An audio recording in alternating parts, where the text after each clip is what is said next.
Cette conclusion de l'OCDE qui dégrade sa prévision de la croissance mondiale, la guerre en Ukraine va continuer à coûter cher aux États du monde. C'est l'OCDE qu'ils disent. Bien sûr, on parle de récession pour l'Allemagne. Si l'Allemagne tousse, c'est l'Union européenne qui est littéralement très malade, très fébrile. Donc, est-ce que cela risque aussi d'affaiblir peut-être le côté occidental sur cette guerre? Parce que finalement, c'est une guerre aussi qui les implique indirectement. Vous avez raison. Nous sommes dans un contexte d'affaiblissement général des économies occidentales. Pas uniquement par cette bataille d'Ukraine. Vous avez l'inflation qui est de retour depuis 40 ans, qu'on n'a pas vu depuis 40 ans. Nous avons également la relance post-Covid qui tarde à se matérialiser. Donc ça va affaiblir les économies occidentales. Mais c'est le pot de terre contre le pot de fer.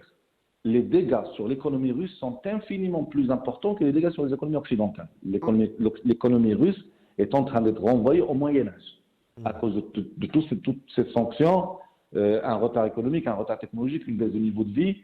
Et les Occidentaux sont prêts à payer ce prix parce que ce qu'a fait M. Poutine le rappelle ce qu'avait fait Hitler en 1939 quand ils ont cédé face à lui, quand il a voulu mettre la main sur la Tchécoslovaquie, et ils l'ont laissé faire. Et après, ils ont eu une deuxième guerre mondiale. Donc maintenant, ce que fait M. Poutine en voulant changer la carte de l'Europe de force, rappelle ce vieux souvenir. Et donc, les Occidentaux, surtout les leaders, sont prêts à sacrifier quelques points de croissance, quelques points de production, mais ne pas laisser M. Poutine se transformer en monstre qui risque de commencer à avaler les pays les uns après les autres. Donc, ils veulent que l'Ukraine soit la première et la dernière héros de M. Poutine. Et ce faisant, ils envoient un signal fort à la Russie. Attention, n'essayez surtout pas de faire la même chose pour Taïwan. Donc, naturellement, tout le monde est perdant, mais la Russie perdra beaucoup plus que l'Occident.